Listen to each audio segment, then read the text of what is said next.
Assalamualaikum warahmatullahi wabarakatuh. Selamat pagi karena belum jam 11 ya. Karena kalau jam 11 katanya mulai siang, selamat siang itu setelah jam 9. Oke, baik Bapak Ibu sekalian. Orang tua calon murid untuk di Madrasah Ibtidaiyah Al-Iman.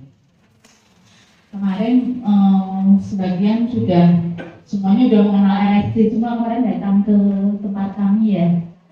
Biasanya kami mengetesnya di sekolah di sini gitu ya, tetapi kemarin kita melihat ternyata sepertinya praktisnya memang bisa di tempat kami karena suasananya menjadi lebih tenang juga, terus kemudian ruangannya juga menjadi lebih luas juga, sehingga kemarin kami sempat bicara dengan pihak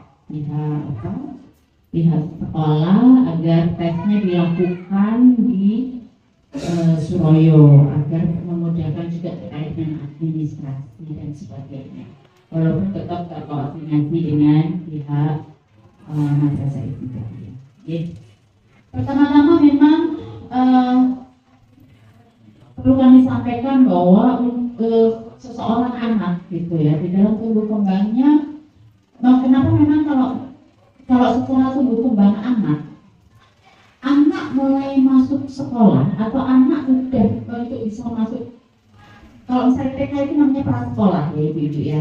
Jadi kalau masuk sekolah itu mulai SD kelas 1, elementary school SD kelas 1 itu kenapa harus 7 tahun? Jadi kalau peraturan pemerintah kan 7 tahun ya, itu bukan berarti tanpa dasar. Kenapa sih harus 7 tahun?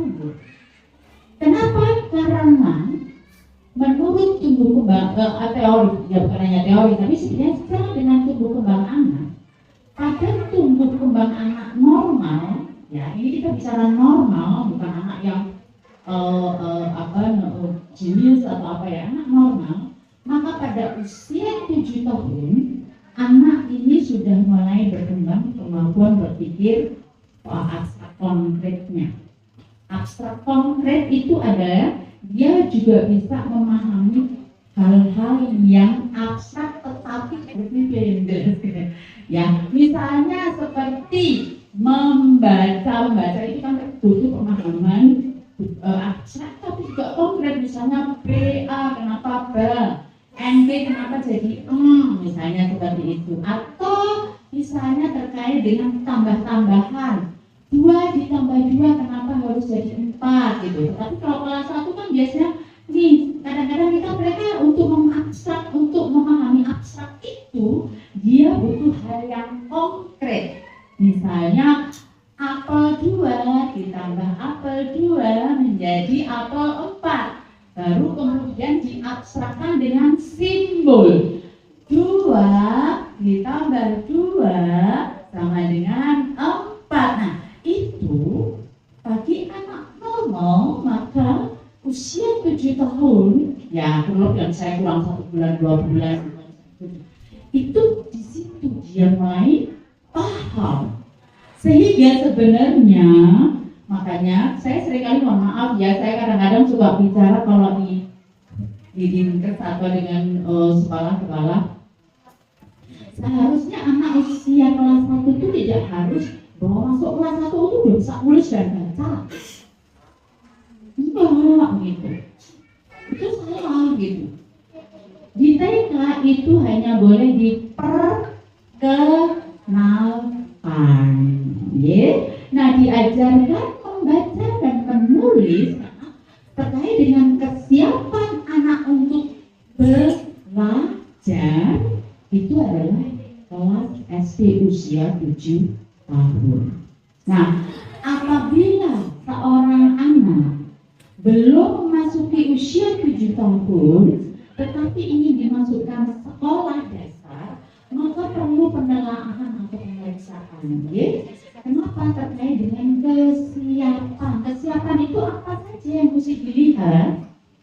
Ya, kesiapan terkait dengan kognitifnya, kecerdasannya, kesiapan terkait dengan motoriknya, Kesiapan juga terkait dengan emosionalnya. Kesiapan terkait dengan sosialnya. Kesiapan terkait dengan beberapa hal pengetahuan umum dan kemampuan dia pemahaman terhadap hal-hal sekitarnya. Seperti itu. Ya. Jadi ini memang penting sekali. Jadi biasanya, mohon maaf ini ya Bapak Ibu, ini pengalaman saya. Ini saya cuma sharing pengalaman saya ya. Semoga ini tidak terjadi pada Bapak Ibu sekalian. Pengalaman saya itu banyak orang tua yang pengen anaknya cepat masuk sekolah. 5 tahun wis dilebok ke SD. Bangga anakku sekarang lulus SD kelas 10 tahun wis kelas 5 SD misalnya seperti itu. Bisa kok mengikuti, tapi jangan lupa banyak kasus kejadian ini yang sering datang pada kami pada akhirnya, kok anak saya tiba-tiba nggak mau belajar ya Bu? Kok anak saya tiba-tiba prestasinya menurun? Kok anak saya tiba-tiba mogok nggak mau sekolah? Ini yang sering terjadi. Kenapa? Karena anak sebenarnya belum siap, tetapi dipaksa untuk siap ketika dia awal mengikuti bisa. Ya kan sih gampang nih. Kelas 1 bisa, kelas 2. Begitu kelas 4, begitu sudah pelajarannya semakin sulit, dia udah sebenarnya kesulitan mengikuti. Pada akhirnya dia mogok atau prestasinya menurun. Itu yang sering sekali terjadi. Ya. Jadi itu yang pertama saya sampaikan. Banyak permasalahan-permasalahan mungkin ketika SD nggak muncul, munculnya SMP. Repot lagi seperti itu. Ya. Jadi ini yang perlu saya sampaikan. Jadi yang perlu diperhatikan adalah bahwa anak itu siap belum ya sekolah. Jika memang belum siap dan usianya juga memang belum mencukupi, ada baiknya lapor. Tidak ada korelasi antara cepat sekolah dengan kesuksesan. Jadi tidak ada korelasi. Yang ada korelasi adalah anak siap sekolah dan sekolah dengan bahagia. Nah, jadikan anak-anak panjenengan itu sekolah itu bahagia, ceria, itu yang dia akan bisa mengembangkan dirinya dengan optimal. Oke, siap. Jadi itu yang paling penting sebenarnya Bapak Ibu sekalian. Jadi agar anak kita berkembang optimal, coba perhatikan anak ibu. Ketika anak bapak ibu itu kalau pas lagi sinau apa wis? Entah sinau matematika, sinau menulis membaca. Jadi saya sedang tidak. Atau sinau seni, atau sinau olahraga. Kalau mereka melakukannya dengan ceria, insya Allah prestasinya akan optimal. Tapi kalau misalnya dia udah gitu ya, maka coba jangan-jangan ada yang salah dengan diri kita juga sebagai orang tua.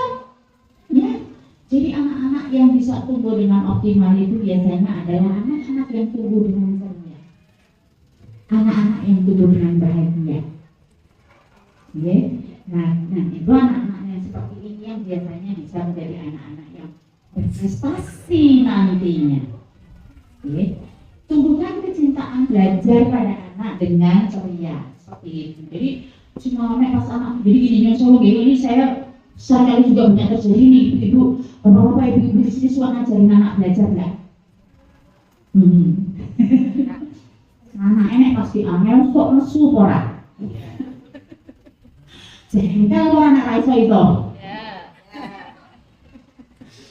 Padahal pada saat dia nggak bisa ya bukannya raiso. Yo lebih baik mundur sih. Nek misalnya diajari 5 tambah 5 rong iso. Ini iso. Masuk. Ini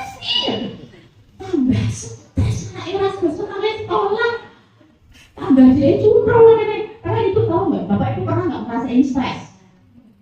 Nek pas dia stres dia mikir jernih nggak? Hah? Ini jenenge nek ngomong ke stres ora? Hah? Stres? Nek stres mikir ora? Ya, jadi itu tergantung juga kita sebagai orang tua. Kalau kita ngajari 5 tambah 5 dia belum bisa, yo balik sih mulai tambah sampai dia paham. Nek memang pemahamannya lambat, yo ora apa-apa karena memang kemungkinan memang anak kita pemahamannya agak lambat. Yang perlu kita lakukan dalam diri kita adalah menerima anak kita apa adanya, accepting, ya, seperti itu. Jadi anak kita itu ceria dan jangan lupa gini. Satu lagi yang sering kali kita lupa selain menyanyi, yo, anak kita pintar mengerjakan bisa, yo wes kita biarin aja. Nilainya bagus, bu, aku pulang nilaiku 9. Gelap, oh yo wes. Begitu bu. Aku dapat nilai 4.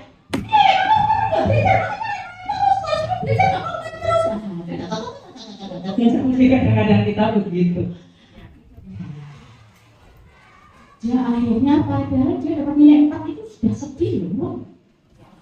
Kok tambah sedih ya itu? Hah? Coba ibu les jahit, les salah nyetok. Sedih ya, aku udah cukup kain organ larang diseneni rasanya dia sama dengan anak. Maka cobalah apresiasi. Kita itu seringkali lupa mengapresiasi prestasi meskipun itu kecil dari anak kita. Dan tahu nggak, apresiasi yang kita berikan ke anak kita maupun itu kecil cuma ucapan wah dek hebat dek, wah mama terima kasih kamu udah belajar dengan hebat. Itu tuh buat dia mongkok dan ketika dilakukan seperti itu motivasinya muncul. Dia akan jadi senang belajar. Bahkan kadang nggak usah disuruh aja dia belajar, lihat aja. Beneran. Misalnya ketika dia mengalami kegagalan, kita nggak usah marah-marah, adik gagal, oh ya terus gimana perasaan adik? Iya sedih, oke berarti kira-kira adik kurang apa ya? Kurang belajar ya, dan nanti belajar sama mama ya, atau belajar sama papa, atau belajar sama ibunda, ya belajar sama ayah. Nanti belajarnya kita pelan-pelan, nah kita ajarin lagi dari awal pelan-pelan seperti itu karena dia nilainya jelek, karena dia memang belum pasok. Nah mungkin di sekolah kan satu kelas 25 ya bu, 28 kan banyak.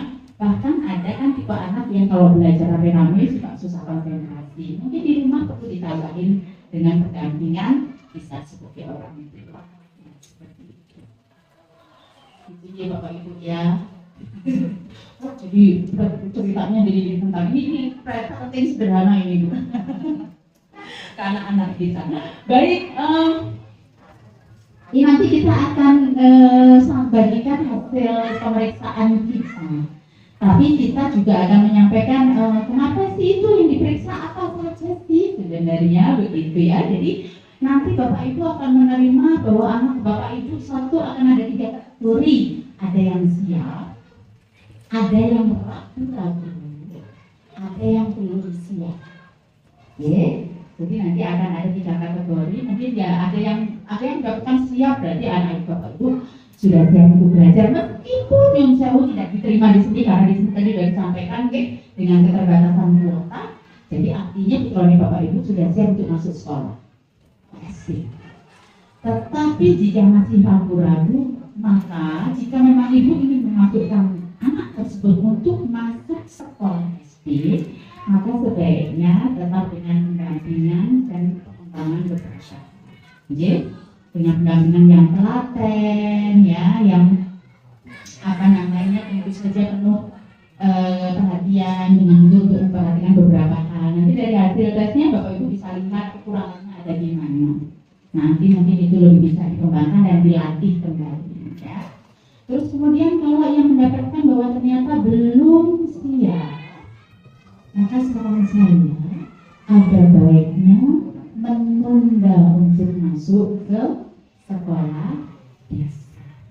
Jadi ada baiknya memang kalau misalnya mau harus kembali ke mana, ke TK ya enggak apa gitu ya.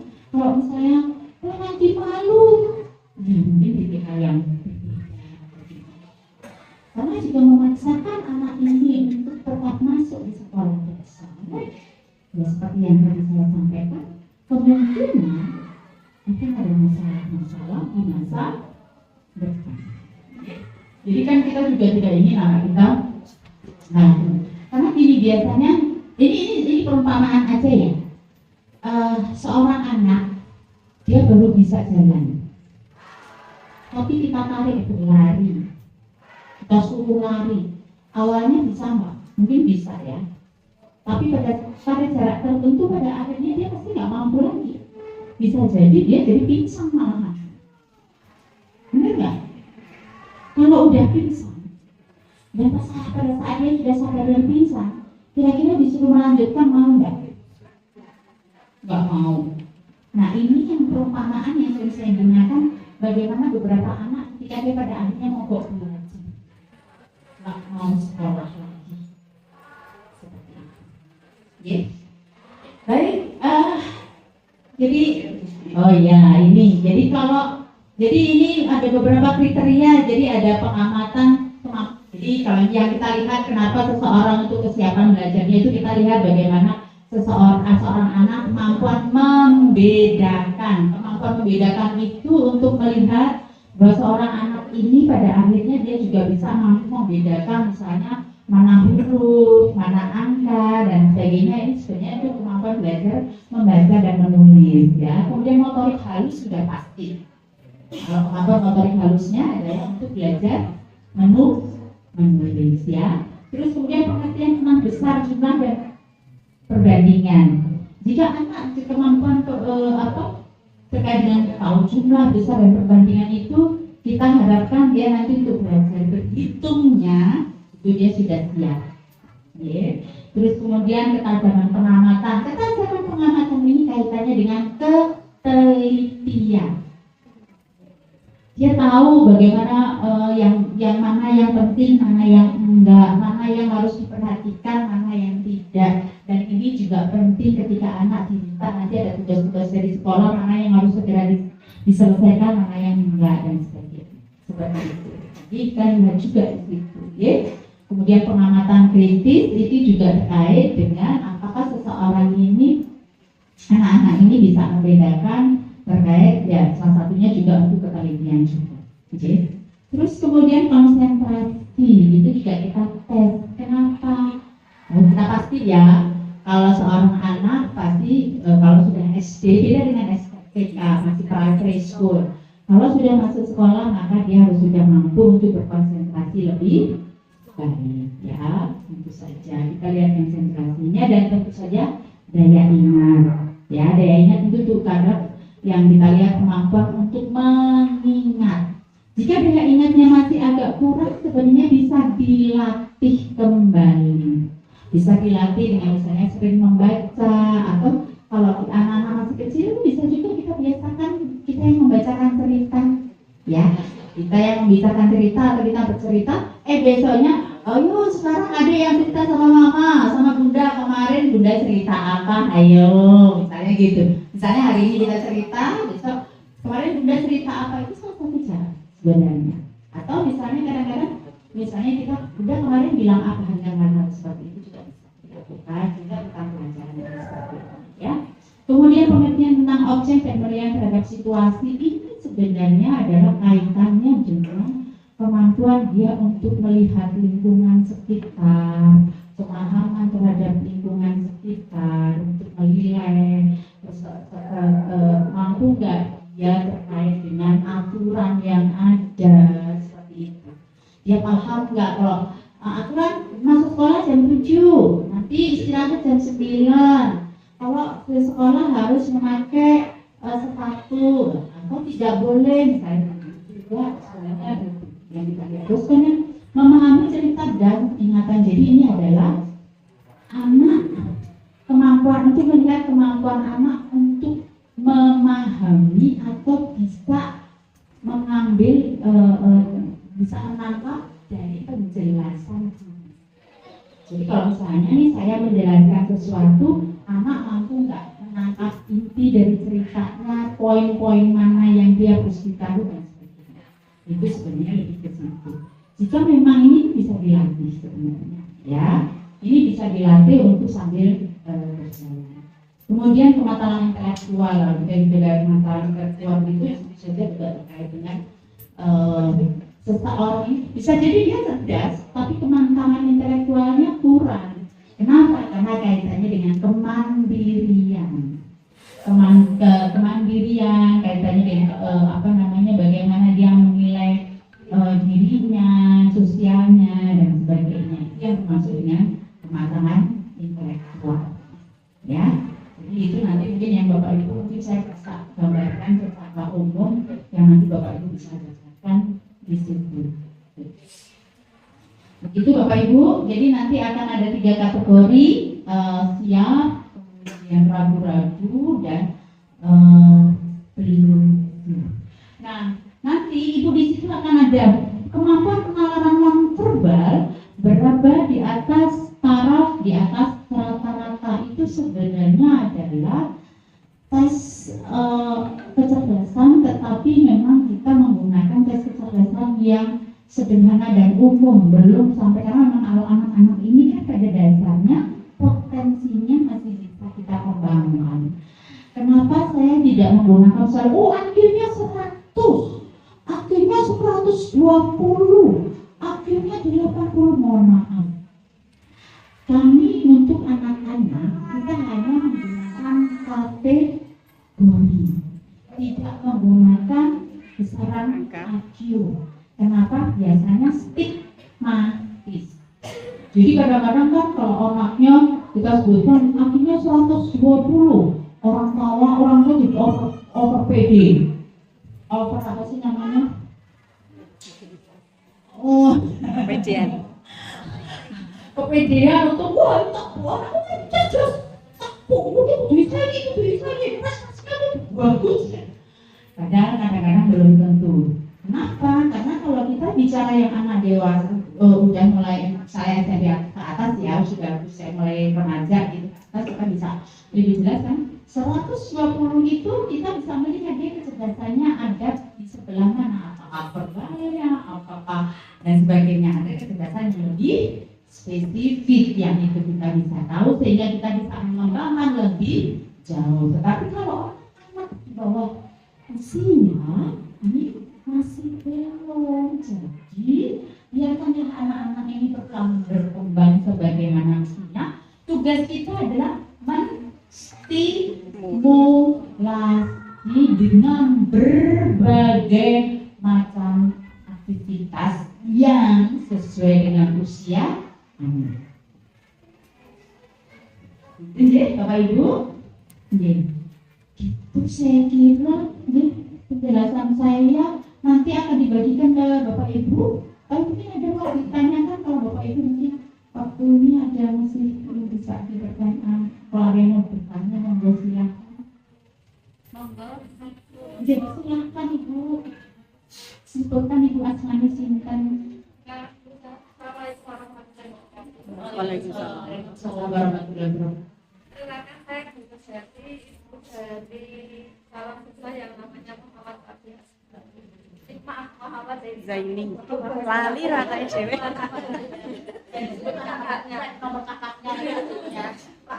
Yang ingin saya tanyakan kan gini, kalau tahun ajaran kan dibilang Juli.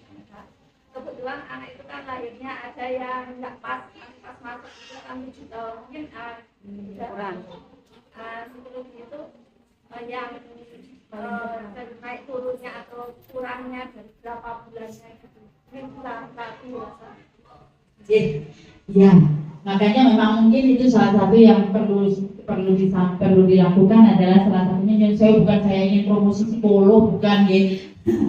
Tapi mungkin ada baiknya diteskan lagi kalau misalnya dia kira-kira gini, ini 6,5 sebaiknya masuk kan ketika bulan Juli nanti 6,5. Kira-kira kalau lebih SD apa isi nang TK ya? Karena kalau tahun depan nggak terlalu ini, Tuan. kita kadang-kadang suka kasihan juga nanti ketuaan misalnya. Padahal sebenarnya sih nggak apa-apa, tapi kalau misalnya ibu merasa bahwa nanti kasihan ketuaan, nanti takutnya kan karena ada beberapa anak kalau dia gaul sama temennya yang lebih muda kadang suka nggak pede juga, itu kan kaitannya juga dengan anak-anak ya, biasa dia udah biasa gaul dengan teman-teman sendirinya gitu. Ada baiknya datang ke psikolog untuk kemudian seperti ini tadi dites untuk lihat kesiapan sekolahnya, untuk melihat apakah dia sudah siap atau belum. Jika memang sudah siap, nah itu akan lebih baik. Tapi memang kalau misalnya masih ragu-ragu gitu, ada baiknya misalnya di bulan Juli ini, terus itu ngetesnya misalnya bulan Januari atau Februari itu, ternyata masih ada yang beberapa yang belum siap, masih ragu-ragu itu ada baiknya ada persiapan untuk dipersiapkan, sehingga pada akhirnya jika ibu memutuskan untuk sekolah, setidaknya anak itu sudah dibantu untuk paling tidak juga bapak ibu juga memahami kondisi anak ibu untuk dalam penyesuaian. Ini sharing aja ya, saya kebetulan punya keponakan yang seperti itu Bu. Keponakan ini, aduh ini piye yo, kok ragu-ragu mau dilebok SD apa nang TK nek balik TK mana kasihan, yaudah dilebok aja gitu aja masuk. Tapi benar loh Bu, dia itu di sekolahnya itu masih pengen dolanan. Jadi ketika teman-temannya udah mau siap belajar membaca bisa, dia itu nggak bisa diajarin motor, gurunya sampai gurunya itu dia ada nek nulis dia bisa karena dia motoriknya bagus. Oh nggak sampai sosok. Akhirnya kita lihat kok ya pinter-pinter begitu. Masih usia mau 7 tahun. Lah kok ujung-ujung motornya lancar. Mau coba jadi saya mengamati keponakan saya ini jadi betul juga ya, kematangan seseorang anak untuk belajar itu memang penting. Jadi dulu ketika dia dimasukkan setengah masuk SD kan matang memang. Begitu dia merasa dirinya siap matang, ya opsional kok gitu. Udah nggak ada masalah selanjutnya gitu. Tapi memang waktu itu ibunya, sebenarnya aku nggak target usaha pramuga ya rapopo pas sekolah karena temennya udah bisa baca dia nggak bisa. Tapi pas begitu sekolah pertengahan gitu, udah berapa ya, 4-5 bulan, tiba-tiba kok dia motornya lancar, pinter gitu. Oh Yesus itu loh, artinya gini Bu Sona, anak-anak itu pada dasarnya punya kesiapannya masing-masing. Ya. Jadi kita tidak usah terlalu mempush, kita hanya perlu menstimulasi sesuai dengan kemampuan anak. Nanti anak itu pada kesiapannya masing-masing laku dewe ya saatnya. Begitu, ya? Begitu Bu. Saya kira bisa diterima. Baik, ada yang mau ditanyakan lagi? Ada pertanyaan lagi?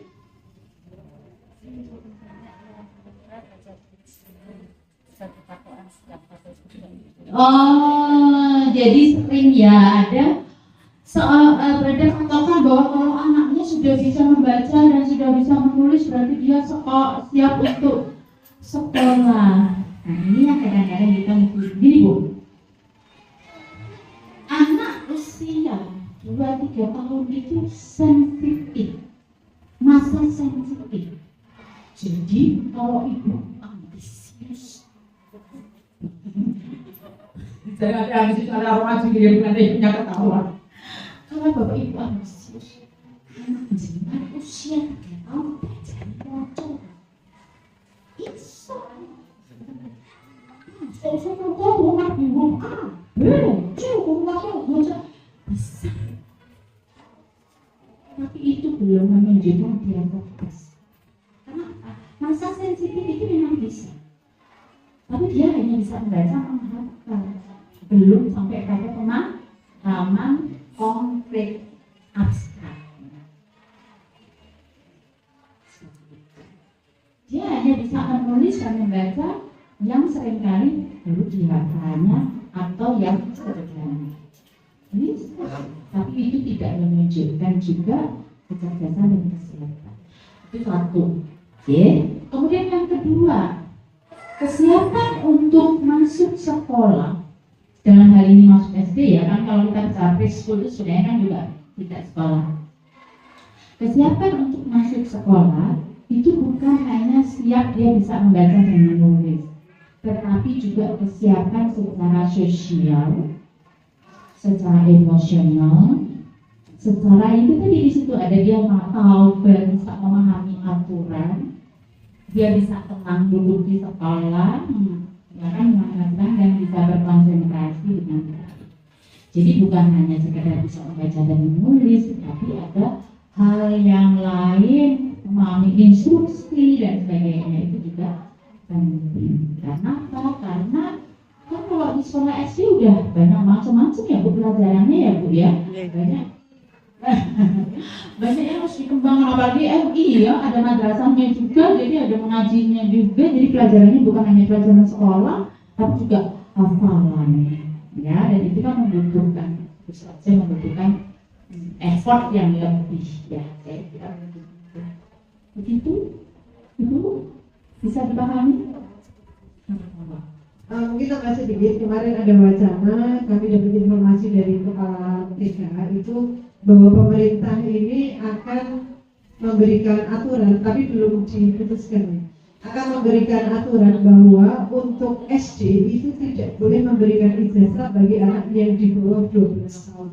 Nah makanya monggo Bapak Ibu yang masih berusia 6 tahun, jika mungkin tahun ini kok belum diterima, nah mungkin bisa mengulang di tahun depan.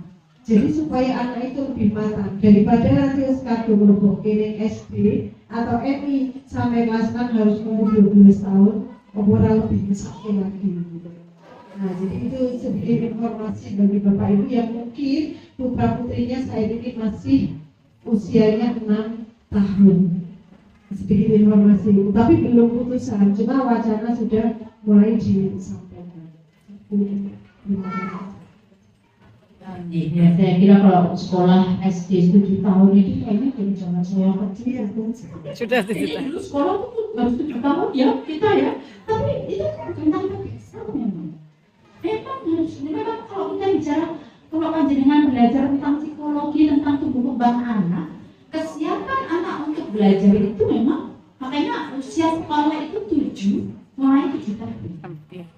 Itu baru usia sekolah itu dimulai usia 7 tahun. Untuk anak normal, kita bicara untuk anak normal. Bahkan mohon maaf Bapak Ibu sekalian, kalau ibu misalnya ada nih anak yang anak berkebutuhan khusus yang kecerdasan, tapi atau enggak, anak berkebutuhan khusus itu tidak selalu yang negatif, yang kurang ya, tetapi ada anak berkebutuhan khusus yang IQ-nya jenius misalnya. Jangan salah loh, ketika dia jenius, ya usia 15 tahun udah kuliah misalnya, atau 12 tahun udah kuliah, tapi jangan lupa kematangan emosi mereka seringkali bermasalah di situ. Ya, jadi tantangan kecerdasan di sini jika tidak diikuti dengan kematangan emosional, kematangan sosial, juga belum tentu itu mendukung keberhasilan. Ya, justru yang paling penting yang kita pikirkan kan, saya yakin deh Bapak Ibu sekalian di sini pengen anaknya ke depan berhasil nggak sih? Sukses pengen nggak sih? Ya. Pengen. Nah maka dari itu mari kita persiapkan anak kita sesuai dengan kesiapannya. Jangan kita paksakan hanya karena jauh, kadang-kadang kita sok emosi.